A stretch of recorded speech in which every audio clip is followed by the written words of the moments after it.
Halo, apa kabar kalian semua? Ini adalah video pertama saya di awal tahun 2024 ini. Dan di video pertama kita mau bahas lagi ponsel dari Infinix Note 30. Kira-kira gimana nih ponsel dari Infinix Note 30 kalau kita bahas lagi di awal tahun 2024? Apakah ponsel ini masih worth it buat kita beli? Karena buat awal ataupun akhir tahun 2023 udah banyak banget ponsel dengan berbagai spesifikasi, tampilan, desain, dan tentunya performa yang bisa dibilang sangat bersaing banget dengan ponsel di kelas 2 sampai 3 jutaan ke atas. Ya memang sih kalau kita bahasnya dari segi performa, ponsel dari Infinix Note 30 ini masih bisa banget buat kita andelin dengan performa dari Helio G99. Karena kalau saya perhatiin buat ponsel-ponsel sekarang ini belum ada yang pakai MediaTek Helio G99 lagi. Rata-rata pada pakai unit SoC T606 dari ponsel kelas entry level hingga ponsel terbaru di rentang harga 1,5 jutaan rupiah.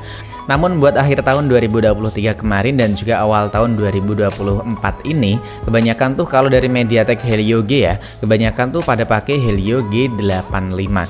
Contohnya kayak ponsel dari Tecno Spark 20, kemudian ponsel dari Poco C65. Nah, kedua ponsel itu kan chipsetnya sama dengan harga yang sama juga. Pakai MediaTek Helio G85, cuman memorinya itu udah pada gede-gede. Dan waktu kita lihat-lihat nih ya buat ponsel yang baru aja launching di awal tahun ataupun di akhir tahun, ponsel dengan harga 1,5 jutaan kalau masih 4G, itu rata-rata standarnya memori internalnya itu ada di 256 GB. Dan tentunya ponsel dari Infinix Note 30 ini kayaknya bisa banget buat kita adu dengan ponsel-ponsel tersebut. Ya masih bisa terbilang masih ada di zona aman karena chipsetnya yang udah sangat mumpuni dengan Helio G99. Dan waktu kita pakai ponsel dari Infinix Note 30 ini buat main game sejenis Mobile Legends, tentu ponsel ini masih bisa banget buat kita andelin, performanya masih lancar banget. Grafiknya juga udah dapat ultra, refreshernya udah kebuka di super. Cuman kalau kita pakainya itu ada di kisaran 30 menit lebih, buat suhunya itu sekarang udah kerasa makin anget. Ya kayak waktu pertama kali kita beli atau kita bahas ponsel dari Infinix Note 30 Basic ini.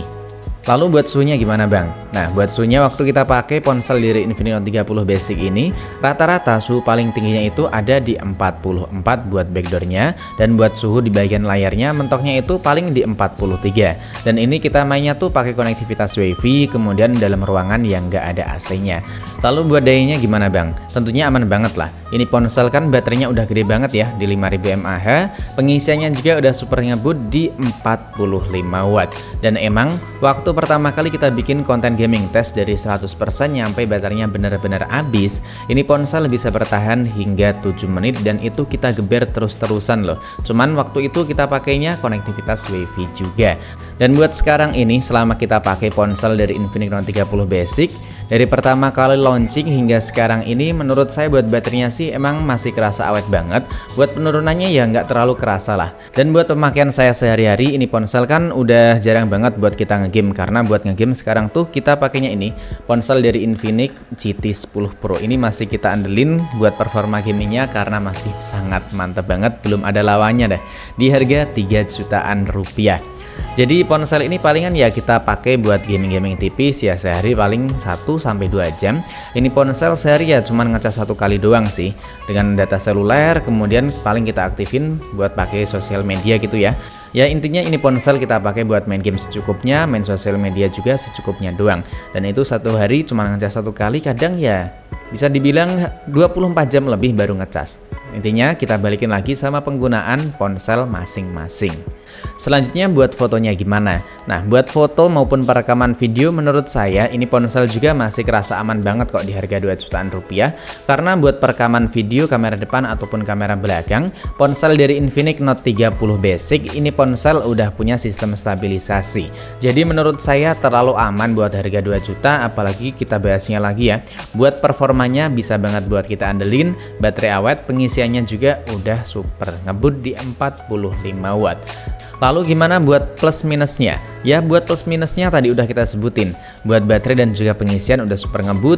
Buat main game bisa rata kanan 90 fps, giroskop juga bisa banget buat kita andelin di ponsel Infinix Note 30 Basic.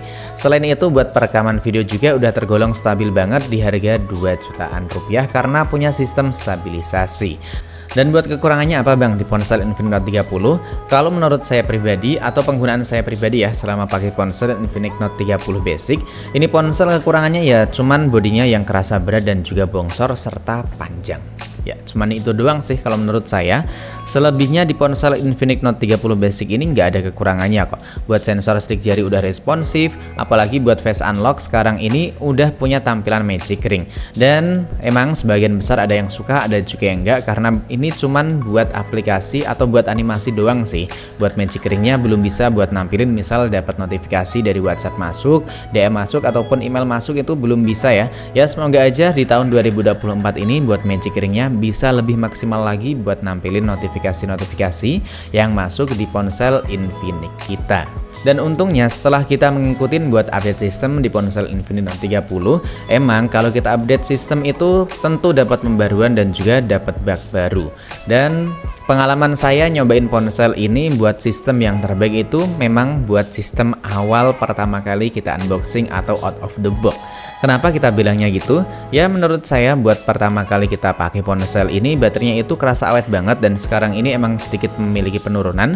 Entah itu karena kalau ponsel iPhone kan ada BH-nya tuh. Nah entah itu karena BH-nya turun atau emang karena update software atau lebih tepatnya dapat bug, atau bisa dibilang kita kan dapat banyak sekali tampilan dan juga software baru. Nah bisa aja buat baterainya itu makin kekuras karena buat jalanin berbagai animasi ataupun berbagai update terbaru tersebut. Ya contohnya kayak kalau kita ngaktifin magic ring ya, ini di ponsel Infinix Note 30 kan udah ada tampilan magic ringnya. Dan buat kalian yang sering nanyain Bang, buat ponsel dari Infinix Note 30 nya ini bisa mendapatkan update sistem nyampe berapa tahun? Nah kalau kalian nanyanya kayak gitu, saya sendiri juga kurang tahu ya. Dan setahu saya, ya saya juga udah nyari-nyari di forum-forum sih, ini ponsel dari Infinix Note 30 kayaknya nggak dapat buat update OS Android. Ya semoga aja minimal ini ponsel bisa ngerasain Android versi 14, cuman kita juga sih nggak bisa berharap lebih, karena waktu kita cari-cari di forum, ponsel dari Infinix Note 30 tuh nggak tercantum di situ di listnya di Android versi 14. Cuman kita balikin lagi, buat update sistem atau update OS itu tentu ya kayak tadi dapat plus minus masing-masing. Kalau saya sendiri sih nggak dapat update OS Android tuh nggak terlalu masalah. Karena buat ponsel di 3 atau 4 tahun, rata-rata aplikasinya itu masih banyak banget yang bisa berjalan dengan mulus. Ya contohnya kayak ponsel dari Oppo A37. Ini ponsel kan udah lahir dari tahun 2017 kalau nggak salah ya. Ini baru kemarin kok 2013 baru nggak bisa jalanin itu. Baru nggak bisa jalanin WhatsApp dan juga nggak bisa jalanin aplikasi YouTube biasa. Kalau YouTube Kids sih masih bisa di ponsel Oppo A37. Jadi dari tahun 2017 sampai sekarang ini di tahun 2023 ya, ini tentunya udah tergolong cukup lama banget sih, ada 8 tahun. Jadi kalau kalian nanyain Infinix Note 30 buat jangka panjangnya gimana, tentu ini udah tergolong mantep banget. Buat performa oke, memori gede, kamera juga bisa banget buat kita andelin, pengecesannya juga udah sangat nyambut banget. Jadi jarang-jarang ya ponsel dipakai nyampe durasi selama itu. Kalau nggak ponselnya rusak duluan, kitanya yang udah bosen atau pengen upgrade spek kayak gitu ya. Dan buat pengalaman kalian sendiri gimana dengan ponsel dari Infinix Note 30 Basic ini? Drop aja pendapat, kritik, saran, ataupun pengalaman kalian suka dukanya dengan ponsel dari Infinix Note 30 Basic ini. Drop aja di kolom komentar ya. Sampai di sini dulu buat video di awal tahun 2024 ini. Semoga aja buat channel ini makin berkembang, makin diketahui banyak orang, dan tentunya bisa bermanfaat buat kita semua. Sampai di sini dulu buat video kali ini. Sampai jumpa lagi di video selanjutnya.